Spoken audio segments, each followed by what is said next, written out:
Hello, everybody, and welcome to episode 3 of SyrupCast. This is a weekly show where we focus on the particular idiosyncrasies of the Canadian mobile market. As always, I'm joined by my co-host, Douglas Soltis. Ahoy, hoy. And this week, we're going to focus primarily on one thing, Android. And that's because Android has been at the front of the news for the past week since Google I/O. And there are a lot of tenets of Android that we can touch on because Google didn't just focus on the smartphone and tablet versions of its ubiquitous OS. They focused on Android for television, Android for the car, and Android for the developing world. Of course, Android is no one thing, but most people know it as the software that they find on their smartphone. So we're going to focus on what Android L, or Lollipop as we believe it to be known, looks like on the Nexus 5. And we'll touch on Android Wear and its two currently or soon to be available smartwatches from LG and Samsung. So let's jump right in. Doug, you saw the keynote. You saw what Google put us through. I was in San Francisco, and let me tell you, it was very hard to sit still by the end of that keynote. What did you think? I know it was very hard for you to sit still for a variety of reasons. For reasons that will remain nameless. Yes. So first of all, welcome back, buddy. Welcome back to Canada. Thank you. And I have a dark horse candidate, Android Licorice. Just throwing it out there. But I thought it was, despite all the complaints amongst tech journalists out there who feel like anything server related or cloud related is boring and not worth their time. They moved through all the announcements that they needed to get through as quickly as possible. So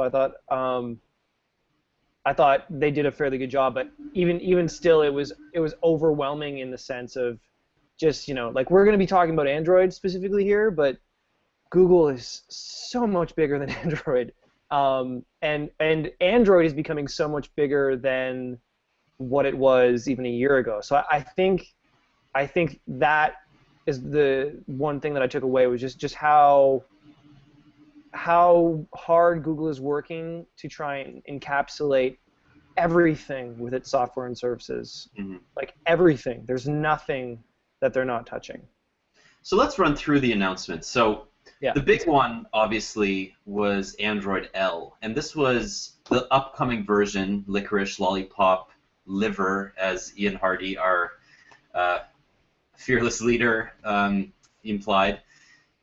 L is a completely new direction for Google. It's not just a new version of Android. It's a new design language, and that encompasses what they call material design.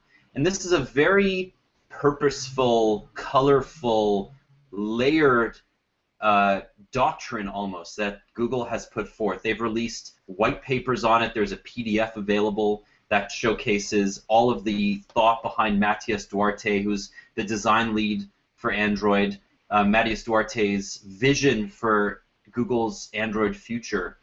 And it involves a lot of elements of Android that are already there. They're already in place, but this just solidifies it. There are elements of the UI that are no longer going to be in your face. For example, the action bar is going to be replaced by what's called a floating action bar, or FAB.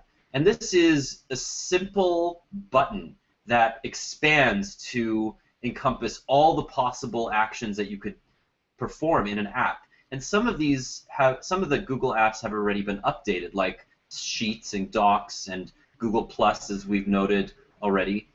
And it also takes color into account. Google has very purposefully added bright, almost neon colors to its palette that were never there in Android. iOS has always been the more colorful OS. It's always been the one that has sort of looked cartoony in a way. And I think without going in the direction of TouchWiz, material design looks to be extremely modern in its thinking. And because most new Android devices have high-resolution screens, it's merely text on color or text on white, and the text is sharp, and the colors are beautiful, and the applications are layered in such a way that everything makes sense in a real world feel. So I think that's really the main takeaway from here. What did you think of material design? Is this something that you think Android can spend the next 10 years living with? Well, I think there's a lot of things here. So first of all, I think you're right. It is bright and colorful, and to be honest, it looks like a lot of the Google services we see on the web that they kind of been teasing out and toying with and playing with that hadn't quite made it to Android yet. I do think it's definitely, you're right, that this is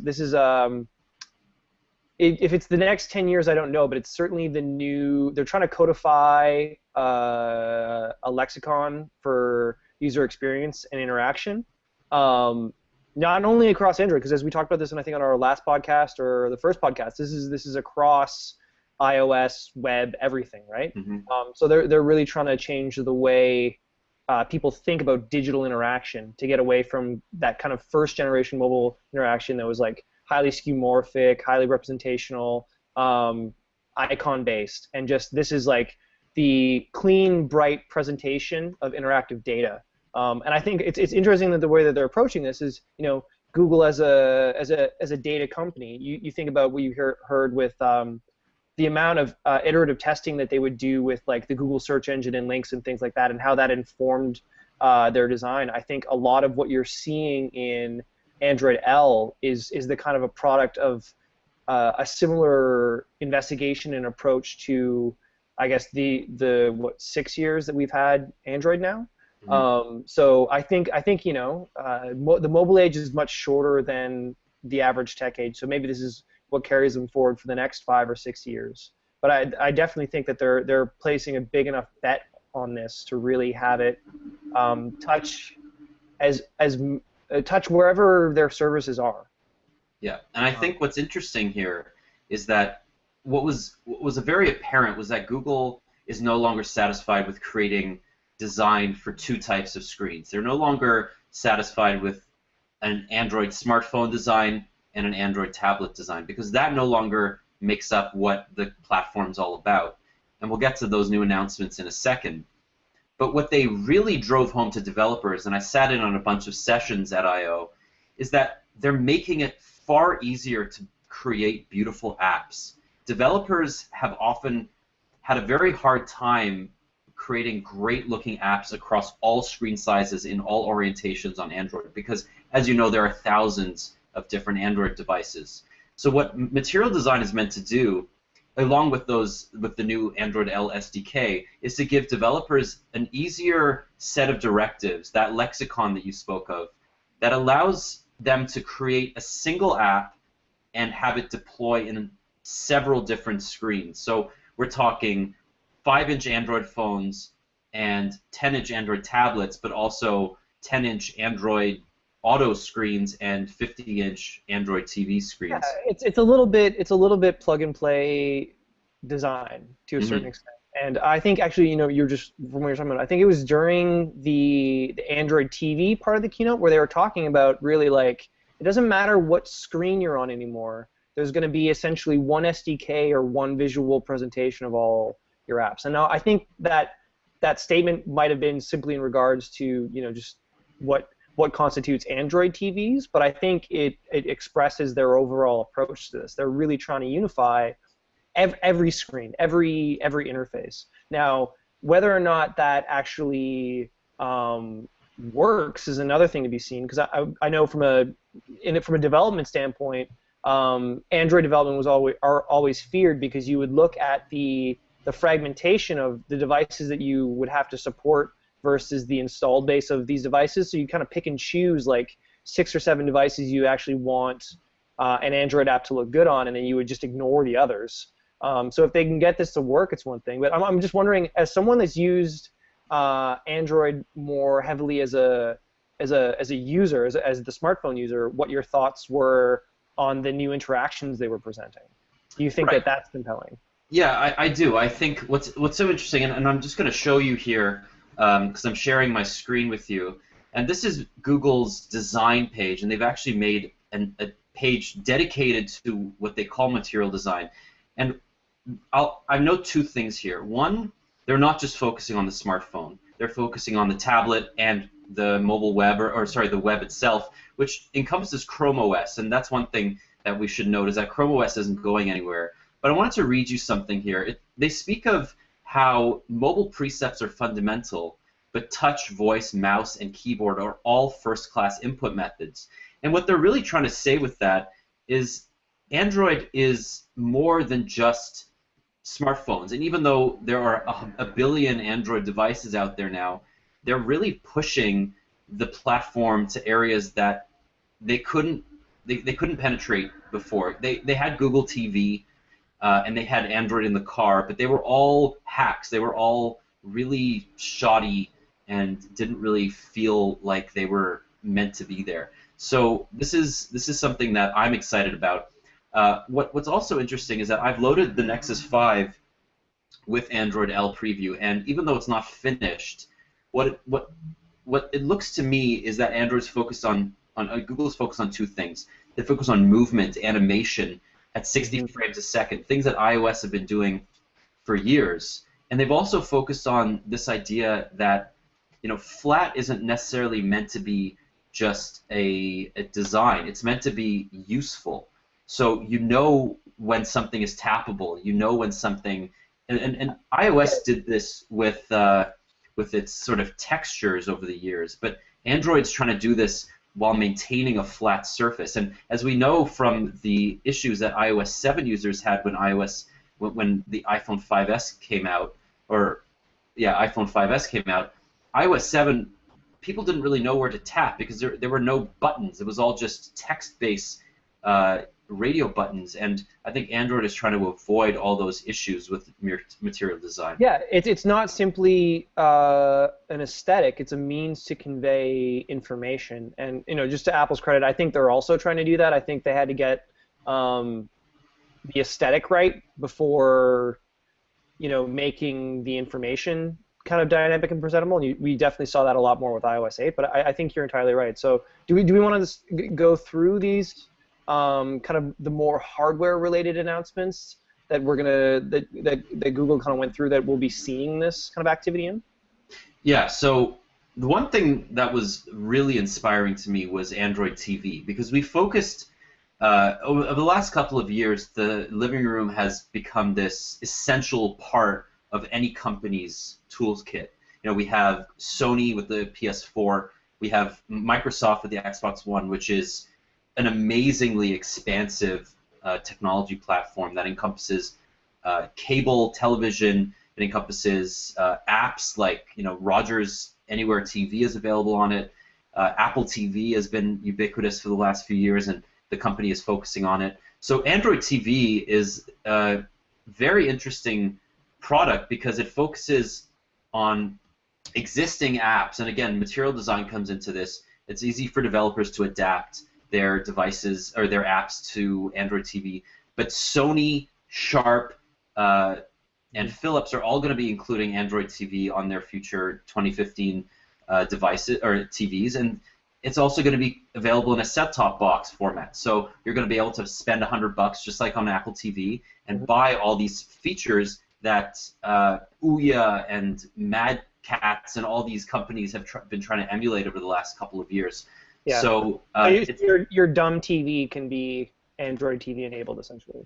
And what I saw was that apps like Songza, TED TV, Netflix, these are all amazingly optimized for not only your directional pad on your Android smartphone or tablet that will interface with the TV itself, but voice. And that's something that is so essential to Google today. Voice is secondary to touch, but only by a short way in its input methodology. So yeah, and with Android Auto, it's the main input methodology, right, for safety concerns and ease of information. So I think the biggest things here is it's interesting because you made a great point with something like Xbox One, and like this really is just a set-top box experience that, you know, if we were talking about this 10 years ago into the 2000s or even the late 90s, would horrify us as tech journalists, just because, as kind of like what you're saying with the hacks, the power of the technology just wasn't there to provide anything other than a hack. I think the partnerships with all the OEMs is interesting because I think previous to now, they would have seen what Google is doing as something of a threat, and they would have tried to build their own solution. But I think OEMs are slowly learning that they're really not. No one wants OEMs to build any sort of service layer. They just want them to build the hardware, and it's up to a service company to really provide the platform that those things run on. And it's interesting to see with just the Android Auto Alliance, I think it's called, as well as just the Android TV partnerships, how these manufacturers are basically conceding that they don't know how to build a compelling user interface, and they're just going to stick to commoditized hardware manufacturing. Like, they've just conceded that. What's interesting is that Sony, the one company that could potentially create a compelling alternative to Android TV, is not even trying. I mean, they've sort of done it. They created a Google TV product that was terrible, and they have their PlayStation OS, which is actually pretty good. Mm-hmm. But they understand that Android has so many better service options. You know, they have just Google Now itself is a powerful product in the sense that it provides, you know, voice access to Google's entire knowledge graph. Oh yeah, of course. And Sony's in a position right now where not in a position right now where they can really approach that, because they're coming off of 2 decades of failure after trying to create proprietary either hardware or software interactions, and the fragmentation between the PlayStation division and the rest of Sony as a company is, it's why, like, the companies that are winning just happen to be the 2 biggest companies. Oh, surprise, surprise, Google and Apple, like, because they have the most integrated in terms of all their offerings to be able to provide these things. So I guess we, Android L, Android Auto, Android TV. There was some more hardware-related stuff that you actually got to spend some time hands-on with. Yes. So talk to me about Android Wear. Yeah, Android Wear. I mean, using that jumping-off point, the point of fragmentation. Android has always been known as this fragmented OS. I mean, Apple enthusiasts use that as a way to justify buying an iPhone. You know, even a 2-3-year-old iPhone will always be updated.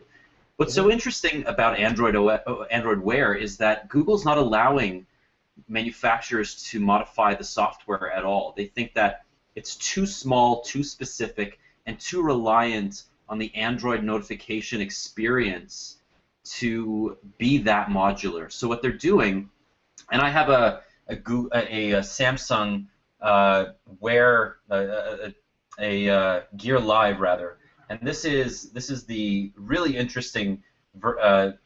Before Moto 360 is available, this is really the only interesting Android Wear product.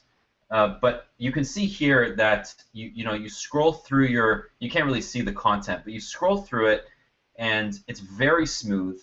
And I think that Google understands that you have one job. That means you have one job, and you want to do it really, really well. So Android Wear, yeah, you make the hardware, you make the watch faces, that's fine, but we'll do everything else. And it relies so much on Google Now that's really the important thing. Yeah, and I think, so there's, it's interesting, the things you're showing, it really touches upon what we've written about before, and Google talking about this micro level of engagement, like micro engagements, contextual engagements. So I get the reasons why they're saying, oh, the screen's so small, it's so specific that it doesn't really make sense to open this up. Do you also think that they've learned a bit from the early days of Android and what some of the OEMs were trying to do in terms of build their own skinned and branded services that just as a whole, Android users generally hate? even if they don't actively pursue the alternative, that smartwatches and wearables are so early, like at such an early stage, and not necessarily a must-have, but a nice-to-have, that they're worried that opening that up would just lead to, tarnishing the Android Wear brand in a way that would hurt them long term. Like, oh, I don't want those Android smartwatches because it's they have all this Samsung software on it that just sucks. Right. Like Samsung Watch is just the worst. Well, I mean, there's already evidence of that on here. So Samsung included a heart rate sensor with the Gear Live, but because Google announced Google Fit, which is its own health-related and fitness-related platform, there are two ways on the Gear Live to take your heart rate. It's with Samsung's proprietary heart rate sensor app, and it's with Google Fit. That's already too much. There should never be confusion when it comes to using a smartwatch. And I think that this just shows you that as much as Google tries to lock down the experience, there's always going to be OEM bias there.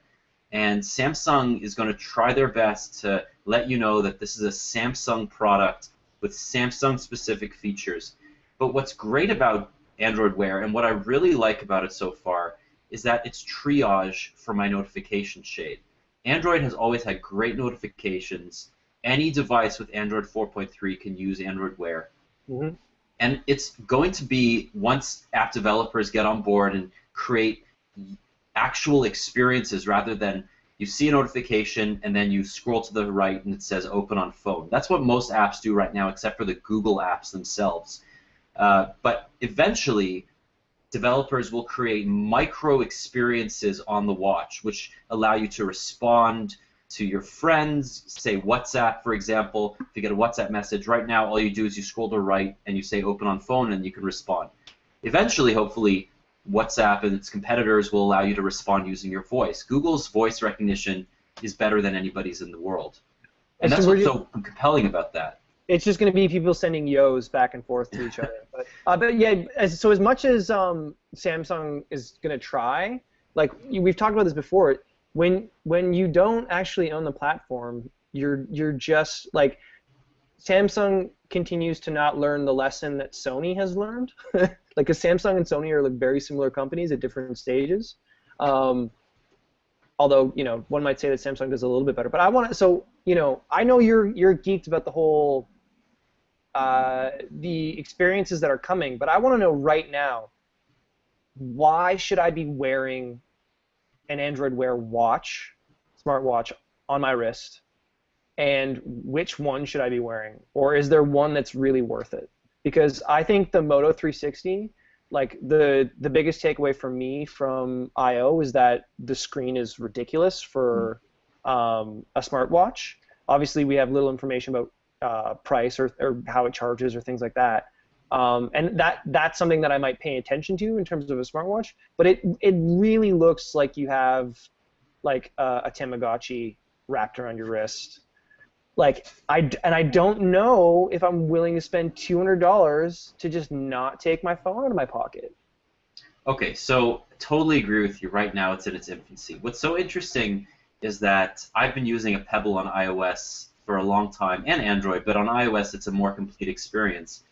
And I find that using it as triage for notifications is really my only intention. I never want to check into Foursquare or look at sports results on my wrist. Those are just, unless they're given to me, unless something like Google Now says, hey, I noticed that you like to check sports scores a lot. You want to know if the Raptors won. We're going to send that notification to you right after the game, and that's it. We're not going to bother you again. Yeah, and that's a great use case, but is that a $200 use case? No, and I don't think it is. But what's so interesting about Android Wear is that I actually don't think you should buy an Android Wear smartwatch for another 6 months. I like what I have on my wrist right now, and I think it's interesting. But if it's not essential to your workflow, if you're not a busy person that never wants to take his or her phone out of his or her pocket, I don't think that it's a compelling device, especially for the price. So Canadians are going to spend $220 for the Gear Live and $250 for the G Watch. And both of them has some glaring flaws. First of all, the charging methodology is awful. You have to attach adapters, and you'll lose them on the Gear Live, or you have to carry this bulky thing with you for the G Watch. Where you also, I heard, is it true that if you turn it off, you have to basically plug it in to turn it back on again? You can't. There's no on-off. That's only with the G Watch because it has no buttons. So that's another thing. That some of the design, some of the designs here are just they're just not smart at all. And I think that you really don't want to have to contend with something like this when you make a big purchase. So Samsung learned this the hard way with the first two generations of the Gear, or the Galaxy Gear, and then the Gear 2 and Gear 2 Neo.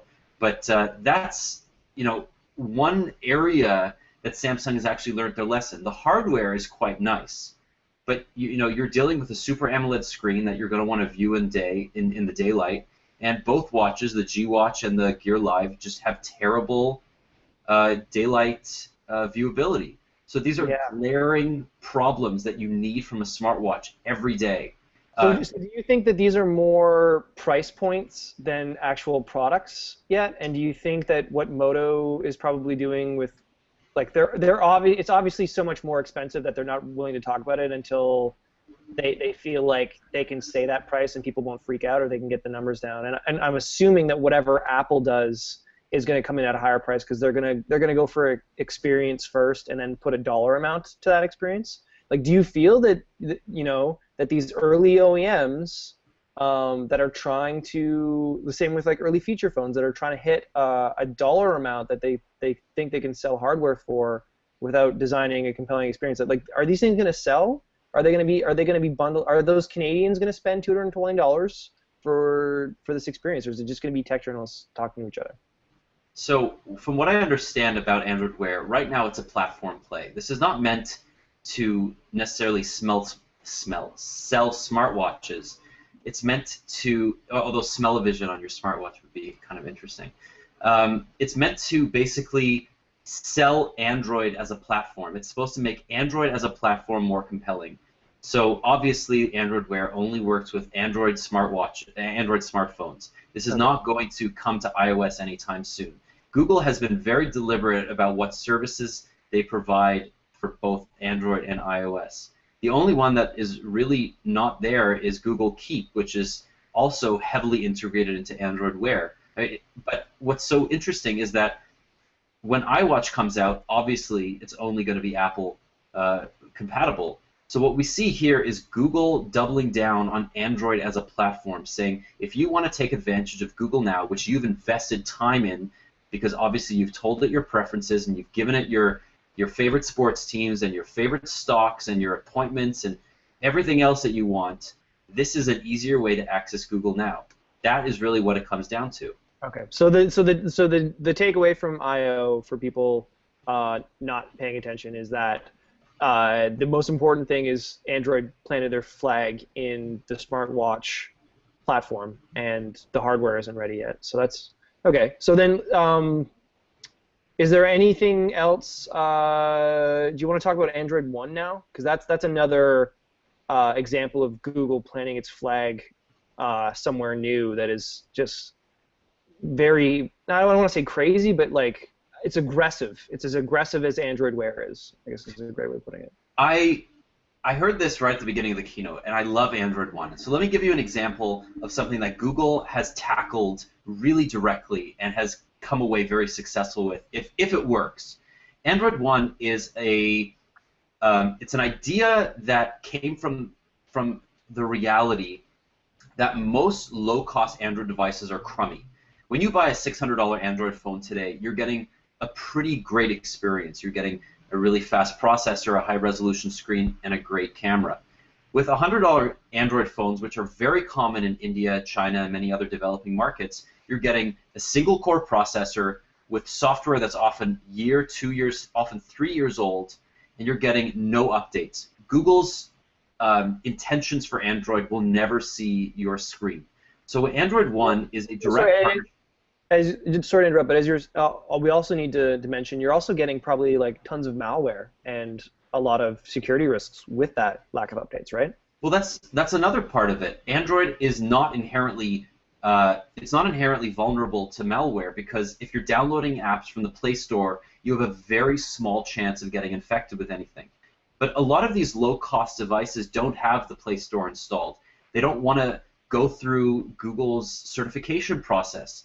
So you have devices that are using third-party Android Play Store clones, essentially, downloading APKs, sideloading them, which often are infected with Trojan horses to steal your keylogs and mine your data, and that's really dangerous. And that's really the biggest concern about Android as a platform. And a lot of Google needs to take the bull by the horns and say we're taking control of Android security, and they've done this with devices that use Google Play services. But any device that doesn't run Google Play services are inherently vulnerable. So that's what Google's tackling here. So they've partnered with 3 OEMs in India as a trial, and they're going to be launching really great dual SIM, large screen devices with dual core processors, decent screens, and good cameras for like $100 that are updated directly from Google. This is a Nexus program for low-cost smartphones, and it's amazing.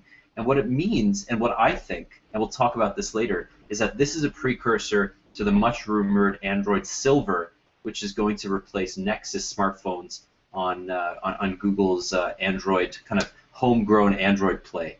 So we'll get to that right at the end, but I think that Android One is a really, really compelling and interesting project by Google. Yeah, and our sister site, Mobile Samosa, is extremely excited about this, I gotta say. Oh man, did you register that domain yet? No, but we have to before the podcast goes up. I actually think it's a good idea. But you know, we were kind of talking before we started recording, which is always a terrible idea, but that this could also be a precursor to them testing out or building the infrastructure for what eventually Project Ara will need in terms of providing this experience in emerging markets at a more modular level, which will be even more rife for potential malware and security issues if they're not prepared for it, because you're doing it at a modular level, piece by piece, right? But then talk about the high-end implications of this type of program, because in North America, for the MobileSyrup readers, like they want stock. They want Nexus devices. They want a stock experience. They want like Play. Yeah, and what we get here is very different to what we get in the U.S. We don't get the Google Play Edition devices, which admittedly aren't updated directly by Google. But what they are, they're taking stock Android with a couple tweaks, and they're updated by their respective OEMs. But they often take far less time to update. So what Android Silver is rumored to be is a high-end smartphone Play that is essentially Android One, but with Samsung, HTC, LG, and Sony. And these are OEMs that are saying, we'll build the hardware and you take care of the software, much like Nexus is today, but without any of those sacrifices. So, Nexus devices may not go away entirely, and we've heard different things about this, but you may not be able to get a Nexus 6 for $350, but you may be able to get a Sony Xperia Z3 updated directly by Google for $500. So Google's somewhat, they're subsidizing it somewhat, but not as much as the Nexus program, and not to the same kind of outright price as you would get at a carrier. So they're not subsidizing the contract price, but they're subsidizing the outright price, kind of like what they've been doing with the Nexus program to date. And that's actually very cool.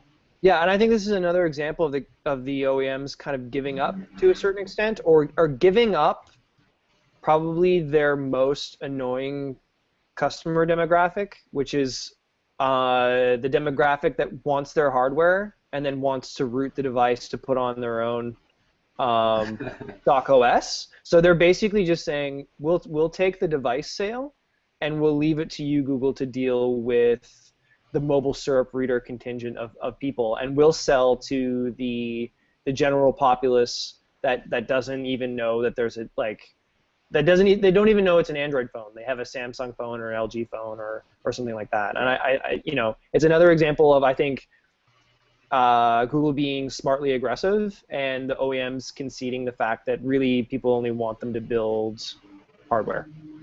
I think you're absolutely right. I think Google knows that Android is not as big a brand name as it should be, and Android Silver is meant to correct that. It's meant to say, I want an Android phone rather than a Galaxy phone, and it'll offer a stock Android experience updated directly by Google, and you won't have any carrier bloatware, and it'll be expensive, but it won't be as expensive as if you buy a Galaxy S5 from Rogers with no plan. And what you still get, even though, and what Google understands here is that if you buy a Galaxy S5 from Rogers on a no term, without a term, you're spending $700, but the device isn't unlocked and it isn't free of bloatware. So you're still getting the carrier bloatware plus the Samsung bloatware that you don't want, and you should be able to get rid of if you spend full price on this device, because you are basically admitting that if you want a device on a contract, you should, or Samsung wants you to say, we're giving you this device on contract, you're going to listen to our demands, which are essentially loading it with bloatware, and that's a problem. It's more than a problem, but we shouldn't talk about contracts this podcast, or it will be completely derailed by my deep-seated anger. So, is there anything else from I/O that we want to touch news-wise, or do you want to spend a few minutes just talking about, because you were there, right? I don't know how many MobileSyrup readers know you were live and in charge, bringing the news, which is something that a lot of other Canadian tech sites wouldn't have the time or the resources to do. So, what was from a ground level? What was like the energy and the response and the conversation, like other than the protests? So there were two protests during the keynote, but they were very Google-centric and dealt mostly with the fact that Google has taken over many of the bus routes and made it very inconvenient for a lot of transit users in San Francisco, because Google has basically used those bus routes. And the other protester was a bit of a crackpot, accusing Google of building human-killing robots and whatnot. But what was so interesting about I/O this year was that it wasn't this bombastic event like it was in 2012, where there were skydivers who used Google Glass for the first time. Last year was also quite exciting, and the keynote also went on too long. But this year there was no new hardware other than the Gear Live, which was sort of known but not really. And the Gear Live can't really be said to be new hardware because it's just a Gear 2 Neo with a new software interface. But what was so cool about Google I/O this year was that the developers loved it. Every single developer I spoke to was so excited to be developing for Android. And it really shows that the company has come so far when it comes to developing not only the tools for creating the tools for developers, but also giving them something to look forward to. Android L is the biggest change since Ice Cream Sandwich, which is almost 3 years ago now, when Ice Cream Sandwich was unveiled. And it goes to show that Google understands this developer community, and it wants to solve the problems that have been so difficult to solve over the last 3 years. Yeah. So I was really happy with what I saw. And I think that's 100% accurate, because I think one of Google's biggest strengths is its ability to learn and iterate. That it's not going to get everything right away, but it gets there. It understands where it's weak, and then it as you said before, it aggressively attacks it. So for all the developers to be so excited, I can completely believe, because for every type of developer that Google touches, there was a major announcement for them, and there was also major announcements for developers who are not Google/Android developers right now, but will be next year because of the stakes in the ground that they just planted in new experiences. But I think we're at a stage in the maturity of mobile where the most exciting announcements aren't around hardware, and they shouldn't be. They should be around the services the hardware is just the thing that gets you to the thing. Yeah. It's this, and the services are what really are important. So I get why they spent so much time just announcing, we have a new platform for this, we have a new platform for this, we have a new platform for this, and we're working with these wonderful hardware manufacturers that you that you know and are familiar with to deliver this to you. I'm pretty excited about a bunch of the smaller things. So Google Fit has the potential to be really interesting. It's similar to Health Kit by Apple. It's a consolidated place where all of your health-related or fitness-related apps will show their data. So Runtastic and many of the Canadian startups that have created health-related products will put their data. But more than that, Google's just having fun. They released their cardboard virtual reality thing, which was kind of weird but kind of cool. And from what we found today, Google bought Songza, which we didn't know last week. But that's got huge implications for Play Music, and the company's not slowing down. So I'm really impressed with them. Just to spin it around, was there one announcement that Google didn't make that you were expecting, or one area that you thought they'd get in that they didn't get into, or did they? Because they almost got into everything. So was there anything missing? They got into everything except Glass and Google Plus, and those were two major areas that weren't really there. They had and before people get crazy on me, they did talk about them in some sessions. There was some glassware stuff. There's a new version of Google Glass firmware available the day after the keynote. But what they didn't talk about was what's going to happen to Glass. They haven't really discussed, okay, Glass was introduced in 2012 as in the same hardware form factor as it is today. And people really dislike that form factor. A lot of people think that it's huge, that it's cumbersome, that it's intrusive, that it's just a strange form factor. There's no doubt that Glass is not going anywhere. I mean, the idea behind Glass is sound, but they didn't talk about Glass enough, and I think that was really telling. The other thing was that Google Plus has really morphed from a social network to a photos platform. And Google Cloud Computing and Google Cloud in general is so powerful, but Google Plus has not really lived up to its potential. They say that there are hundreds of millions of users, but that's not really true because the number of active daily users is quite low. Yes. So what I love about Google Plus is its photo prowess, and I think that's really what they need to spin off. And they didn't talk about that at all. They didn't talk about what they're going to do, because inevitably they're going to spin off Google Plus Photos as a separate product, because I love Google Plus Photos. Everybody at Google I/O loved Google Plus Photos, and that wasn't spoken about at all. So those were two major omissions, but I think by and large they just didn't have time to really touch on them. Well, and also they're not, like, so with I don't think that they talked about Aura or Tango at the keynote level either, but that was, well, I guess that's because ATAP had its own keynote the next day. Yeah. But then also because these aren't like announcements of like, hey, this is coming in 6 months. This is like, hey, this is coming in 2 years realistically. But to build the infrastructure that this product needs to survive, we have to openly talk about it now, and to get your feedback, because we're creating entirely new things. So I don't think it's necessarily a worrying sign that there wasn't anything new. It's because we've seen what they're ready for us to see right now, and they're taking in feedback and then working it to a point where it will be ready. Well, there were two milestones reached at the ATAP level. One, Aura loaded for the first time, even though it crashed. Ish. It loaded-ish. And they announced a Project Tango, a consumer-level Project Tango device for next year, made by LG, which is so cool because LG's been a part of the Google Nexus program for the last couple of years. And I really think that that's something to look forward to, because I got to demo Tango, and in its current form, it's pretty limited, but it's awesome. It's so interesting what they're doing with these multiple cameras and sensors, and it's so much more interesting than what Amazon's using it for, which is essentially to peek around walls or virtual walls and to make faster Amazon payments. Shots fired. Shots fired. I like the Amazon Fire Phone, don't get me wrong, but we spoke about this last week. It's really just meant for you to buy Amazon products. Okay, so let's move on then. Let's say goodbye to sunny San Francisco and Google I/O. Is there anything else that we want to hit, maybe a little bit more local? Yeah, this week was pretty quiet on the carrier front, but one announcement was pretty controversial and got a lot of comments on the website, and that was that Bell will begin to charge $4.95 for SIM cards. Now, this has been an entirely not Canada-focused podcast so far, but Happy Canada Day, your carriers are going to charge you more.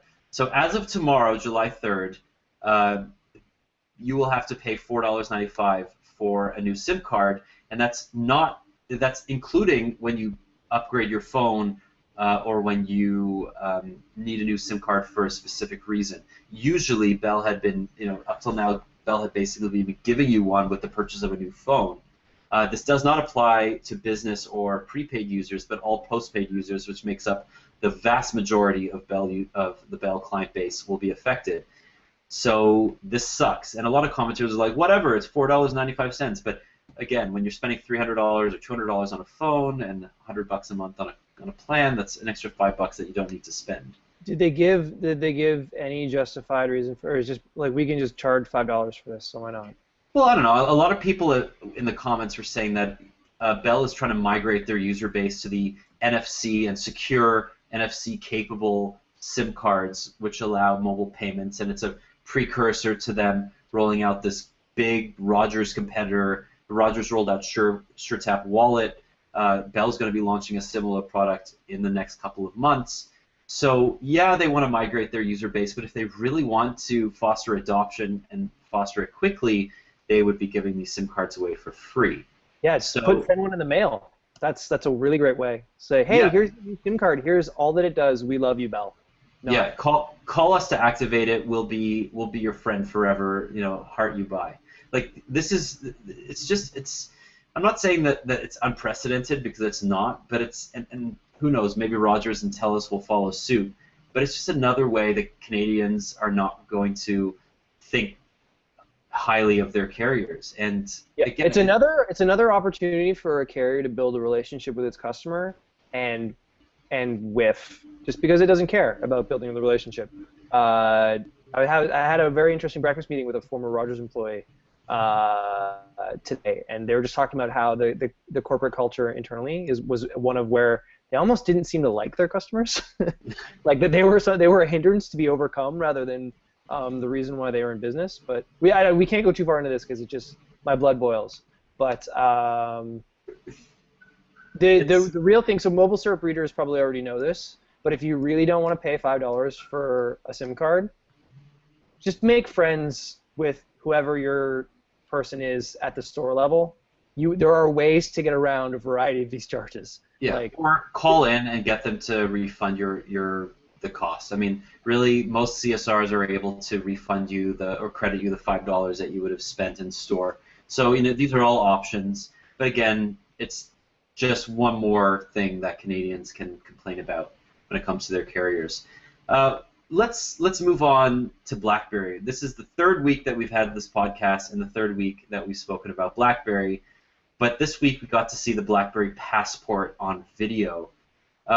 We didn't get to see a lot, but it was enough to show us that this is a Mongo device. It's very wide, and it is going to be quite unruly. Even John Chen admits that this is quite an unruly product. So let's talk about the Passport for a moment. What are your impressions?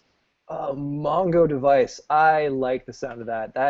That's marketing right there. Yeah, all of our conversations about BlackBerry are mandated by the CRTC. I think we should just disclosure.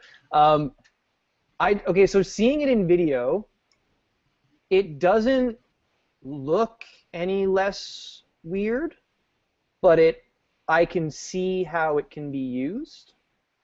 Like it visually, it still looks so crazy, especially some of the videos and the photos, the comparison between current basically slate screen smartphones. Mm-hmm. When they're side by side, you're just like, I can't believe that's a thing that exists. But I can actually see a little bit of the use case now. And BlackBerry also, in addition to some of the videos coming out, seeing it used, had posted on its corporate blog and then pulled it for some reason, talking about some of the capabilities of the keyboard. So basically allowing for capacitive touch on the keyboard in a way that your screen has, so that you can be navigating on a screen without actually losing any screen visibility because your fat thumbs are in the way like mine. Right. So That's interesting because what we've seen of the Passport is that it has no numbers, it has no alternate symbols, and these symbols and numbers will actually show up on the screen when you're touching the keyboard, but the keyboard will still be tactile. It will still provide that feedback that BlackBerry users love. So is it the best of both worlds, or is it a compromise? And really that's what the Q10 was all about. This is a device that appeals to smartphone lovers that want a keyboard but also want a WebKit-enabled browser and app support and all that. And I have to say that I loaded Instagram. So my mom has a BlackBerry Q10, and I loaded Instagram on 10.2.1 for her. I downloaded the APK from a website. I installed it. No side loading necessary. It was just one-click install, and it works. It actually really works. I mean, the screen resolution is too low for it to see the entire what you would see on a widescreen Android phone, but it was actually quite usable, and I found it to be eye-opening that the transition to the Amazon App Store with 10.3 is actually going to be pretty okay. No, it's a really smart move, and we talked about this I think last week. You know, like that experience of downloading an app or Instagram from the Amazon App Store is going to be much better when Instagram can just support that device case with a checkbox rather than you downloading an APK from a website. Right. I think it's really great. But going back to the compromise, I think when you talk about mobile design, in a lot of ways it's about compromises, and it's about the choices that you make in leveraging. I think generally I think both you and I would agree that Apple does a really great job of knowing when to compromise and knowing what choices to make. I think you and I are both really excited about the potential for Windows Phone and some of the choices that have been made there, but the execution hasn't worked out. I think BlackBerry has had a recent history of when it tries to go for compromise. Like you look at its first touch screen device that it ever made, which was actually a clickable touch screen. And then you look at what they tried to do with BlackBerry 10, an all-touch experience, and what they're doing now. They don't actually really have a good track record of doing compromise in a way that the sum is better than the parts. But I'll say what I said last week on the podcast, is that I'm very interested in giving Passport a try. And I would say that after seeing the video, I'm more interested now than I was a week ago. But totally Mongo. Mm-hmm. I agree with you. I think that it'll be an interesting product that will go as far as BlackBerry's corporate customers, but no further. And I did mention last week that I think it will be that it'll appeal to teenagers, but I got a lot of feedback on that actually. And what I learned is that most teenagers don't care about BlackBerry so much as they want the keyboard and they want BBM, but those two things are less important today than they were a year ago, 2 years ago. So we'll see. I mean, I'm happy to be wrong about that, but we'll see about that. Let's move on, because one device is launching in Canada in the coming weeks that will be a competitor to some of the biggest devices on the market today: the Galaxy S5, the HTC One 8, M8, and the iPhone 5S, and that's the LG G3. Now, we brought you some coverage of that when we went down to New York in May for this, but it's only coming to market this month. It's rumored to launch on T-Mobile, or it's coming to T-Mobile on July 16th, and it'll probably arrive in Canada around the same time. You've seen a few photos of this 5.5-inch 2K device. Well, what do you think about it? I don't know. I guess the question is, like, what do you think about just kind of LG devices in general? Because I've never been a huge fan of, as much as we're talking about like design interaction and blah blah blah, like aesthetics matter, and I've never looked at an LG device and said I want that device, and I didn't really feel that way with the G3 either. But you seem way more excited about it. Like, I guess if in terms of like the Android kind of ecosystem, if I was to go with hardware, I'm like more of a HTC guy. Yeah, I agree. I think that HTC did a really great job with the One M8, and I think it's still the best looking Android device. The G3 is. So sell me on the G3. Hit me with the deets. What like? So we're getting. What I've seen about the G3 is this: it's that it takes every good thing about the G2 and improves on it, which includes the camera, optical image stabilization. The screen is stunningly beautiful. Battery life is supposed to be great. And this software, which was really the major sticking point with the G2, has been substantially improved. But then there are elements of the G3 software experience that also don't quite translate to the Canadian market from what I've seen. There's a lot of unique-ish features that, like Samsung, take some Android, like Google created Android features and clone them, but not entirely. So they sort of they duplicate functionality, but it's still not better than what Google offers you inherently. And because Google has this certification program, OEMs are not allowed to eliminate functionality like Google Now. So you have this competitor to Google Now that'll apparently show you notifications about what your phone's doing and what you should be focusing on, like calendar events and whatnot. But it's not better than Google Now. Yeah, and also now that Google's also broken out a lot of the core services of Android into individual apps, updates for those Google services that these OEMs are trying to replace happen much quicker in the Google ecosystem than something LG is providing. Sure.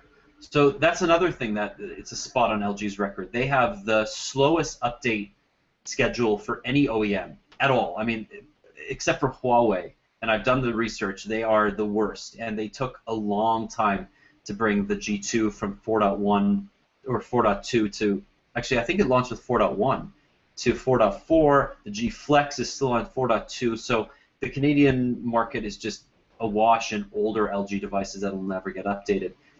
But more than that, the G3 is a hardware play. The software is secondary because it's just kind of a flatter version of what you found on the G2, and it no longer has that weird menu button. But I think that LG does a great job. I hated that menu button. That menu button was so stupid because it was basically what Samsung did with its hardware menu button, but emulated on software.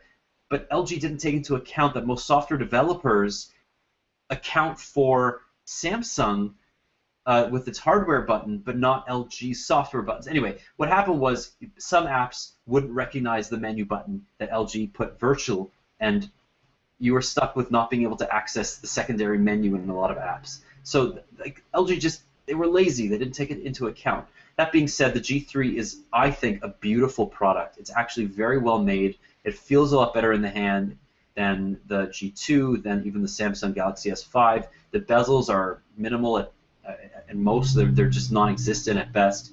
The camera looks to be one of the best on Android in general. So you have a lot of compelling reasons to buy the G3 over the S5, and a fewer gimmicks like the heart rate sensor and the fingerprint scanner that are interesting on paper but don't really work that well in practice. So I'm looking forward to trying it, and I think that a lot of the reviewers who have done reviews on the G3 have had the Korean version, which is not optimized for the North American market. So I'm looking forward to trying the carrier-optimized Canadian version to see what speeds we get, what battery life we get, and what sort of photos we can take with its 13-megapixel camera. Okay. So now, while we're still just talking hardware, is there any other hardware that you've been able to get hands-on with or play with that is worth mentioning or directing people to one of your recent posts and videos? Oh, I just want to talk about the Moto 360 for a second because it is so pretty. It is so pretty. And even though some people have come out and said, oh, it's actually 320 because there's a portion of the screen on the bottom that's cut off due to the sensors and the ambient light sensor and a few of the touchscreen, the digitizer. It's such a pretty device, and it's really a smartwatch second and a watch first, and that's what I love. I love that it's a beautiful watch that I would be happy to wear anywhere.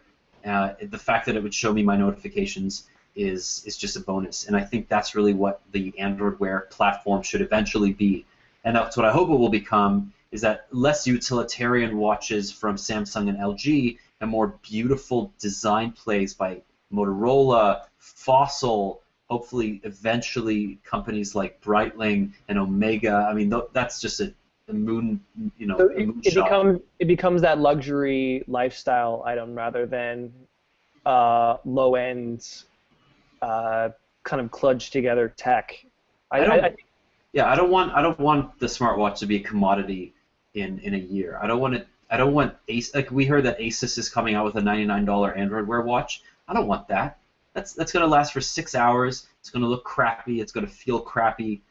I don't want that. Nobody wants to wear that all day on their wrist. Yeah. So and also nobody wants really anything that's only being made because you have the parts.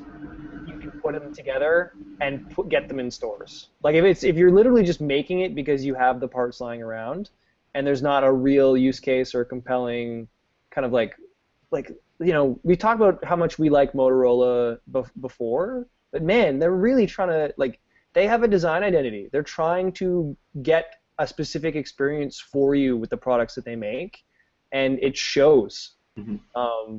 All that is to say that I think when Apple drops whatever they're dropping, the expectations will completely change. As we've been talking about this, and I don't know if I should mention it or just tease out, I don't even think it's going to be an iWatch. I think you've heard it here first. Yes, you heard it here first. Apple's not releasing an iWatch. I think it's actually going to be an iPod. I think they've been selling less and less iPods as that has been been taken away by the iPhone. But I think they're going to try and give you an iPod on your wrist. I think you're wrong, but I think that it's an interesting idea. And I think that the Nano... Sorry?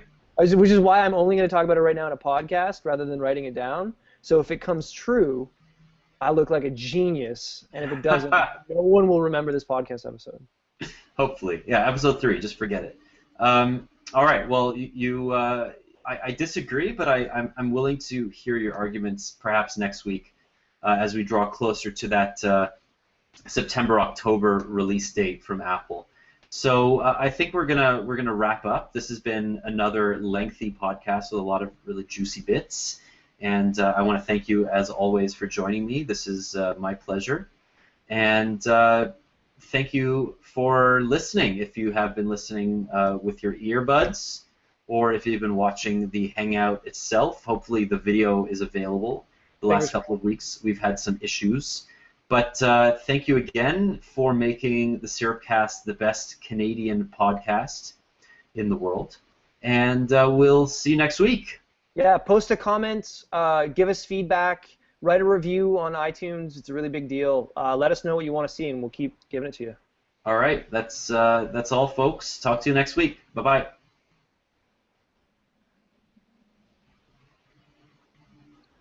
It should